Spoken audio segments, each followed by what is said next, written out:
Comment en est-on arrivé là? Après une longue période de stabilité politique, les Burkinabés, excédés par la mauvaise qualité de la gouvernance qui leur était servie, se sont insurgés contre le régime en place.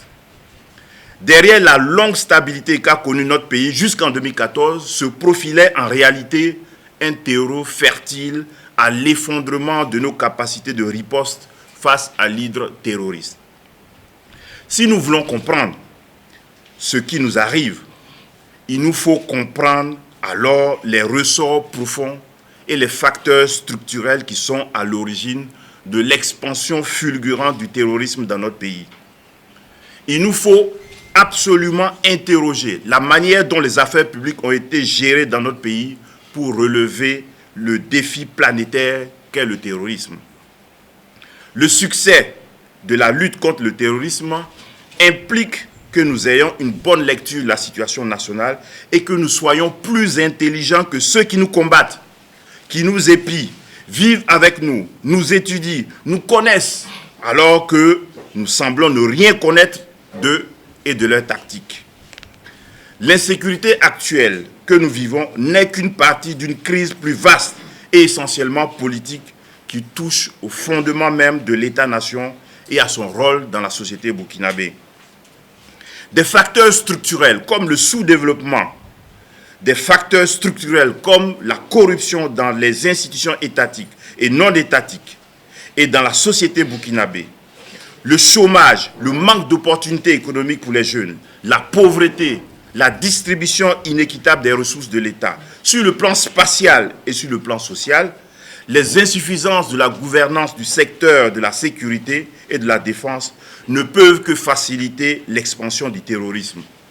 Mais qu'est-ce qui a été fait pour résoudre ces questions structurelles depuis 30 ans? Selon certains chercheurs, c'est l'accumulation de griefs et de frustrations subies et exprimées par les populations locales dans les régions burkinabées du Sahel et de l'Est vis-à-vis de l'État qui constitue le point d'ancrage au Burkina Faso pour les groupes armés transnationaux. L'instrumentalisation des conflits locaux préexistants, qu'ils soient issus de la restriction sur l'accès aux ressources naturelles ou des luttes locales sur la distribution du pouvoir, a permis alors aux groupes armés d'implanter sur notre territoire de petites cellules de combattants et d'exporter le conflit armé du Mali au Burkina Faso. Le climat d'insécurité croissant, conjugué au retrait de l'État dans les régions du Sahel et de l'Est, a créé en retour un vide régalien, vide comblé par les réseaux criminels transnationaux et le banditisme sur lesquels s'appuient les groupes armés pour étendre leur influence et leur contrôle territorial. Les acteurs issus des groupes armés s'intègrent au local, aux différents territoires et communautés en fonction des tensions, des conflits locaux préexistants et les instrumentalisent à la fois pour réduire la légitimité de l'État et accroître leur bassin de recrutement.